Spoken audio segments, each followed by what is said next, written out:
When your son looks at you and says, Mama, look, you won, bullies don't win. And I said, baby, they don't, because we're going to go in there and we're going to impeach them.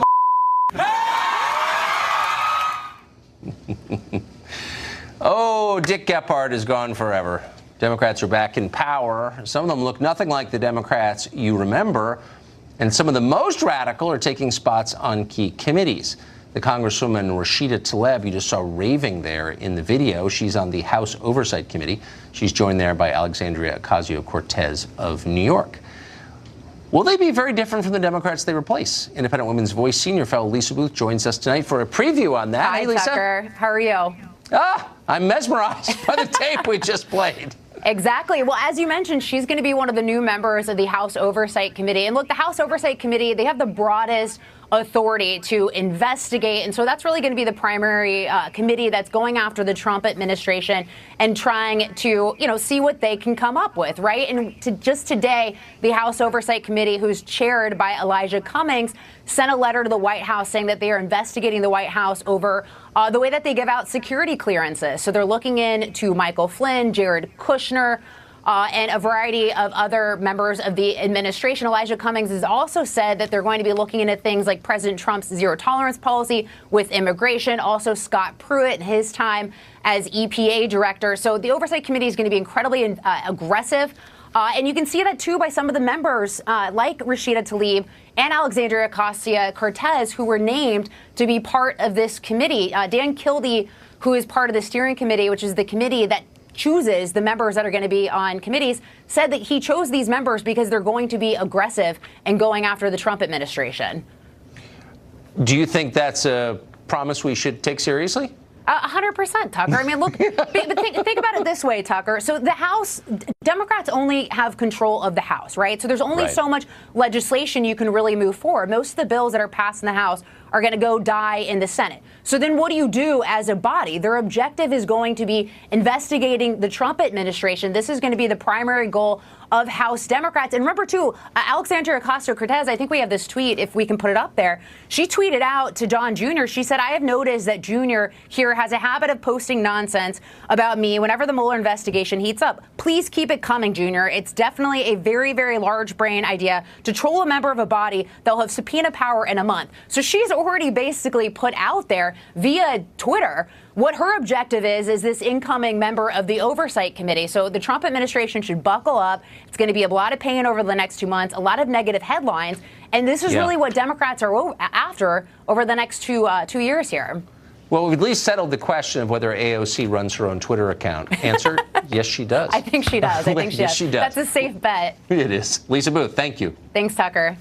Well, the race to pick a Democratic presidential candidate is already underway. Almost every major Democrat in the world has joined it already, several thousand, it looks like.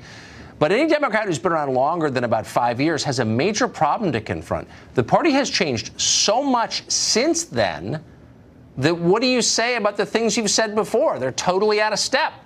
Apologies are in order. In other words, Joe Biden recently apologized for supporting laws against crime.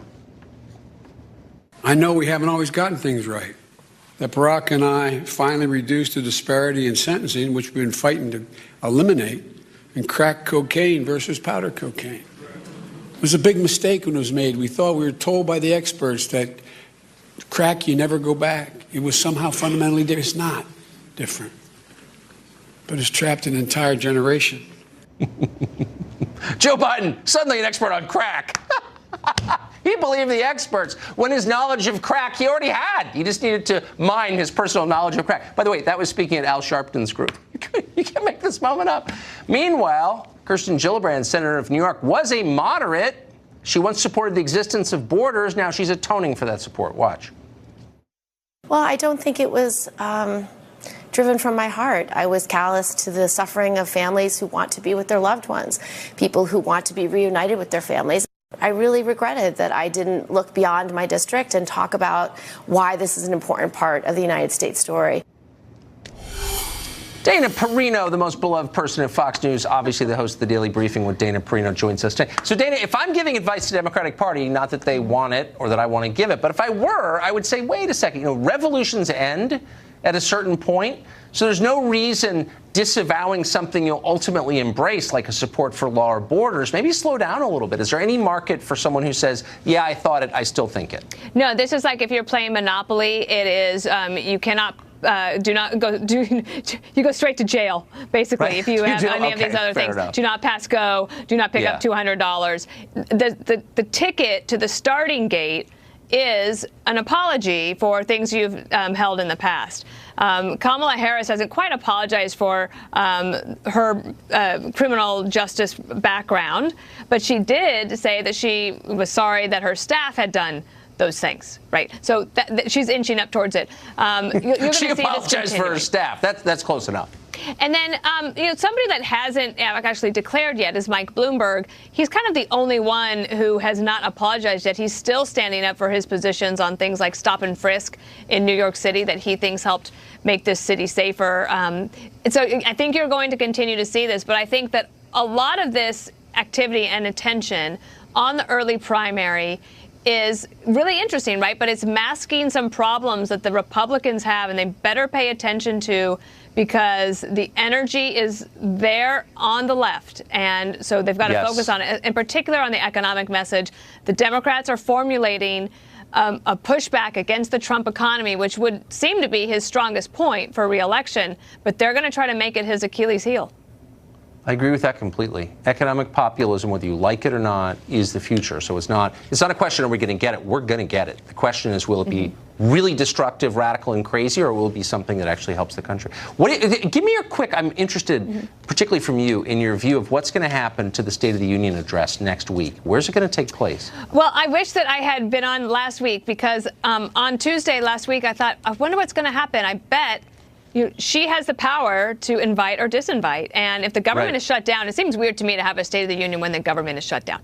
And I do think that he should have said to her, OK, I'll come and give a State of the Union address when the government is reopened. We'll do that. We'll revisit that, because he could always do that. That doesn't have to be on the 29th of January. He could have held her to that.